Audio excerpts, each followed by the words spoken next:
Hello my dear friends, कैसे हैं आप सब। आज हम शुरू करने जा रहे हैं क्लास 6 हिस्ट्री एनसीईआरटी का चैप्टर नंबर 3। इसका नाम है प्राचीनतम नगरों में, इन द अर्लीस्ट सिटीज। तो हम देखते हैं सबसे पहले इसका इंट्रोडक्शन। तो क्या है, भारत की सबसे पुरानी सभ्यताओं में से एक सिंधु घाटी सभ्यता थी। ठीक है। ये सभ्यता लगभग 4700 वर्ष पूर्व, यानी कि 2600 ईसा पूर्व विकसित हुई। यह हड़प्पा सभ्यता के नाम से भी जानी जाती है। सिंधु घाटी सभ्यता का दूसरा नाम अगर पूछा जाए तो हड़प्पा सभ्यता, यानी कि हड़प्पा सभ्यता और सिंधु घाटी सभ्यता जो है वो दोनों एक ही है। और इसको, ये सिंधु नदी के किनारे पे पाई गई, इसलिए इसको सिंधु घाटी सभ्यता कहा गया। और हड़प्पा सभ्यता के नाम से जानी जाती है क्योंकि ये सभ्यता का पहला स्थल हड़प्पा पाकिस्तान में खोजा गया। पहला स्थल जो खोजा गया हड़प्पा, उसका पहला स्थल पाकिस्तान में खोजा गया था, इसलिए इसका नाम हड़प्पा सभ्यता भी रखा गया। हड़प्पा सभ्यता के प्रमुख नगरों में कौन कौन से नगर प्रमुख है? हड़प्पा है, मोहनजोदड़ो है, लोथल है, धोलावीरा है, कालीबंगा है, चनहुदड़ो है, आदि और भी हैं काफी सारे। ये जो है ये इसके प्रमुख नगर है। ठीक है, आगे बढ़ते हैं। प्रमुख नगर और इनकी विशेषताएं। अब अपन जानते हैं हड़प्पा। हड़प्पा के बारे में, हड़प्पा जो है ये 1921 में दयाराम साहनी द्वारा खोजा गया। अब ये काफी इंपॉर्टेंट हो जाता है आपके लिए।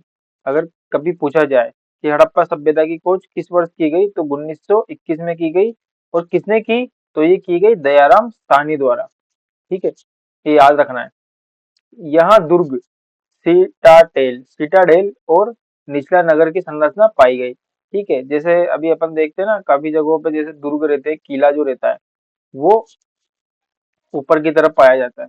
और निचला नगर, जो नीचे जो प्रजा रहती थी उनके लिए निचला नगर बनाया जाता था। ठीक है, तो वो पाया गया है, दुर्ग ऊपर और निचला नगर नीचे। बड़े अन्नागार मिले हैं जो ये दर्शाते हैं कि अनाज का भंडारण किया जाता था। वैसे ये जो सभ्यता थी ये काफी विकसित सभ्यता मानी जाती है।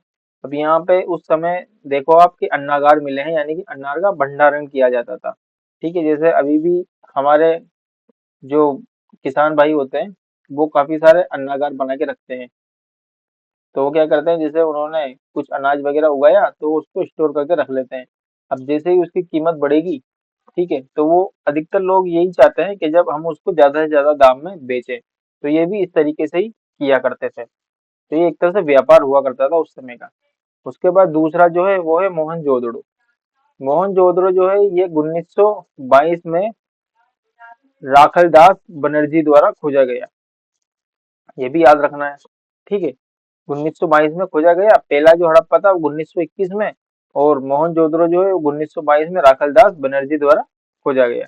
ये विशाल स्नानागार, ग्रेट बाथ मिला, इसमें यह संकेत मिलता है कि लोग स्वच्छता को महत्व देते थे। मतलब यहाँ पे क्या है, बड़े बड़े जो है स्नानागार मिले हैं। बड़े बड़े स्नानागार में क्या किया करते थे, जैसे कुछ कभी कुछ प्रोग्राम वगैरह हुआ, जैसा बाढ़ त्योहार रहता है, तो लोग एक जगह पे जाके, जैसे ये बड़ा सा स्नानागार मिला है, यहाँ पे जाके जैसे कुंड वगैरह नहीं रहता अभी, तो वहां पे जाके काफी सारे लोग नहाते हैं, है ना। तो इसी तरीके से ये किया करते थे, जैसे कुछ प्रोग्राम वगैरह होता था या फिर कभी कुछ फंक्शन वगैरह हुआ, तो ये वहां पे जाके एक साथ सामूहिक स्नान किया करते थे, ऐसे अपन बोल सकते हैं। यहाँ संगठित जल निकासी प्रणाली, ड्रेनेज सिस्टम विकसित थी। ठीक है, तो इनका जो ड्रेनेज सिस्टम था वो भी काफी विकसित था, है ना।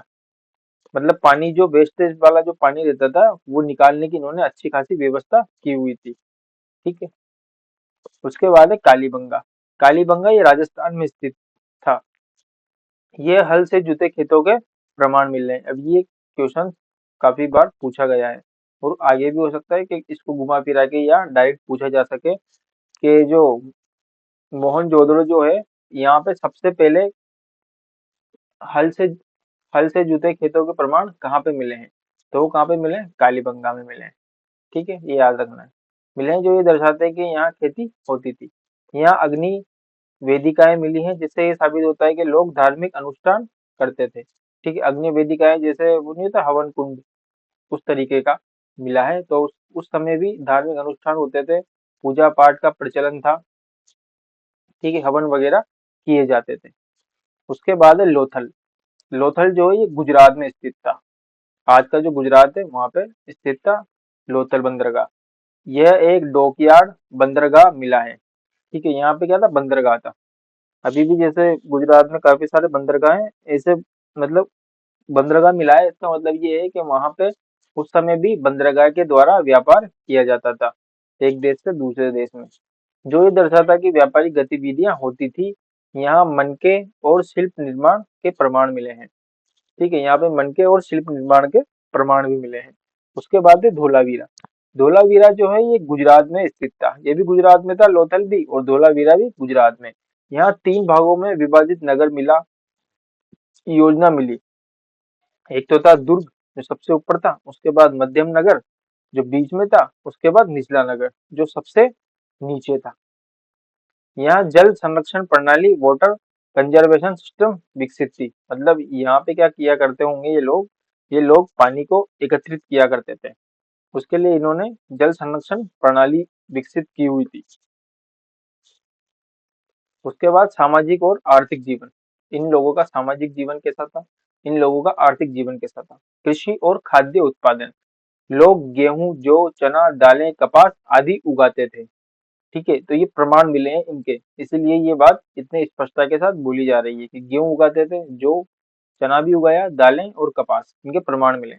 सिंधु घाटी सभ्यता में कपास कॉटन के सबसे पुराने प्रमाण मिले हैं। मतलब सबसे पुराने प्रमाण कहाँ पे मिले हैं, अगर कभी पूछा जाए सिंधु घाटी सभ्यता में सबसे पुराने प्रमाण, तो वो कॉटन के सबसे पुराने प्रमाण मिले हैं।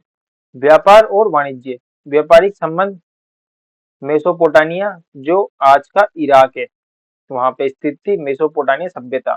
ये भी लगभग सिंधु घाटी सभ्यता के साथ ही फली और फूली थी।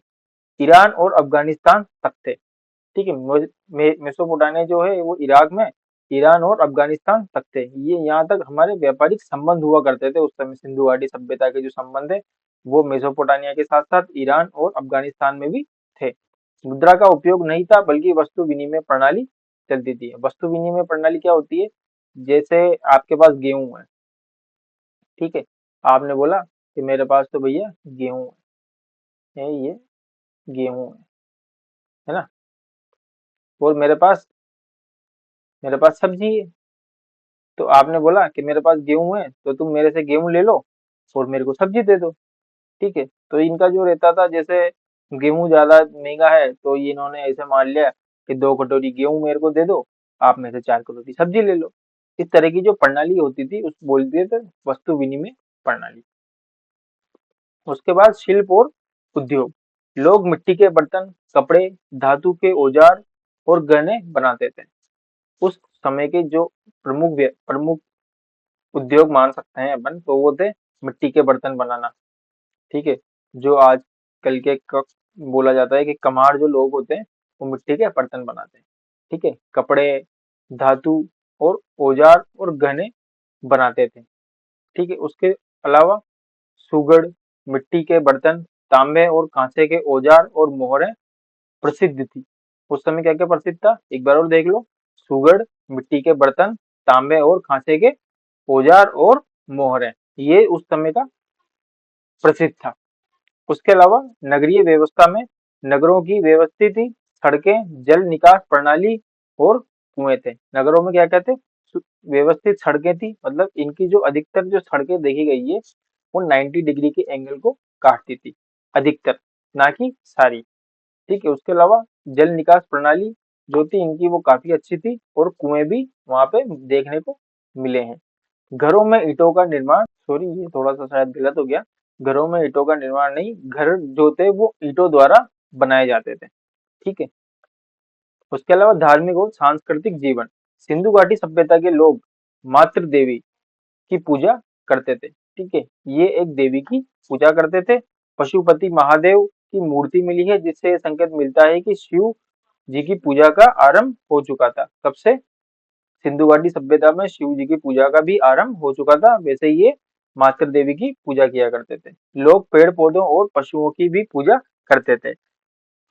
ये अधिकतर देखने को मिलता है हिंदू धर्म में। हिंदू धर्म में लोग अधिकतर पेड़ पौधों की और पशुओं की पूजा आज भी करते हैं और ये सिंधु घाटी सभ्यता में भी हो रही थी।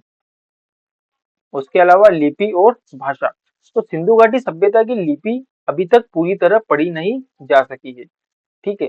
तो इनकी मतलब अपन को ये तो पता चल गया, लिपि इनकी मिली है, उससे हमें ये तो पता लग गया कि ये जो लोग थे वो पढ़ना भी जानते थे और लिखना भी जानते थे, इसलिए इन्होंने अपनी लिपि बना रखी थी, एक स्क्रिप्ट बना रखी थी, वो इन्होंने लिख भी रखी है। इनकी वहां पे हमें कई सारे प्रमाण मिले हैं, किताबें वगैरह, ताम्र पत्र, वो जिन पे भी ये लिखा करते थे वो मिले हैं। लेकिन हम उसको अभी तक डिकोड नहीं कर पाए, उसको पढ़ नहीं पाए हैं। ठीक है। यह चित्रलिपि थी। ये क्या थी? एक चित्रलिपि थी, पिक्चरोग्राफिक स्क्रिप्ट थी।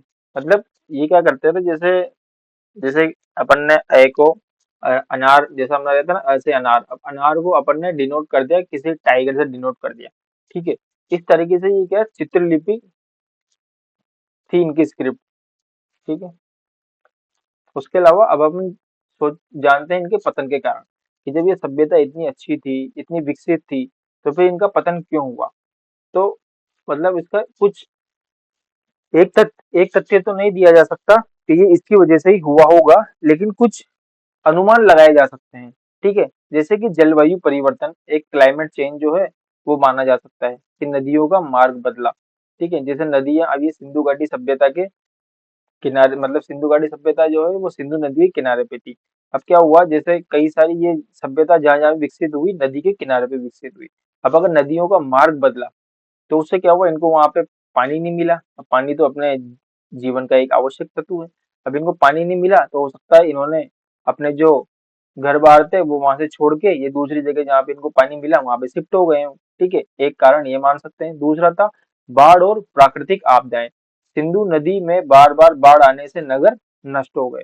ये भी एक कारण हो सकता है, कि जैसे जलवायु परिवर्तन हुआ, तो हो सकता है बारिश वगैरह ज्यादा गिरी हो, बारिश वगैरह ज्यादा गिरेगी तो अब नदी में तो बाढ़ आएगी। अब नदी में अगर एक बार दो बार आती है तो आदमी जैसे एडजस्ट कर लेता है, लेकिन अगर बार बार ही बाढ़ आ रही है तो नगर वहां के नष्ट हो गए, उन लोग वहां से छोड़ छोड़ के या वहां से पलायन करना उन्होंने शुरू कर दिया। उसके बाद है आर्यों का आक्रमण। कुछ इतिहासकारों के अनुसार आर्यों के हमले से भी यह सभ्यता खत्म हो गई। मतलब ये माना जाता है कि आर्यों ने वहां पे आक्रमण किया, और आक्रमण किया तो वहां पे इन्होंने उसको निस्ते नाबूद कर दिया, और लोग काफी सारे मर गए होंगे या फिर वहां से छोड़ के चले गए होंगे। उसके बाद एक और माना जाता है वनों की अंधाधुंध कटाई, जिसमें मिट्टी की उर्वरकता खत्म हो गई, तो मिट्टी की उर्वरकता वहां से खत्म हो गई, तो ये जो खेती खेती वगैरह किया करते थे, तो इनकी खेती अच्छे से नहीं हुई, तो ये वहां से छोड़ के दूसरी जगह चले गए। ये कुछ कारण है जो इनके पतन के मान सकते हैं, लेकिन एक कोई भी अभी तक फिक्स नहीं है कि इसी कारण से ये सभ्यता खत्म हुई होगी। ये एक रहस्य बना हुआ है। उसके बाद इससे निष्कर्ष क्या निकलता है, अपन ने जो कुछ पढ़ा, सिंधु घाटी सभ्यता दुनिया की सबसे प्राचीन और विकसित सभ्यताओं में से एक थी। ये सार्वभौमिक सत्य है। ठीक है। कि सिंधु घाटी सभ्यता जी दुनिया की सबसे प्राचीन और विकसित सभ्यताओं में से एक थी। इसकी नगर योजना, व्यापारिक गतिविधियां और शिल्प अद्वितीय थी।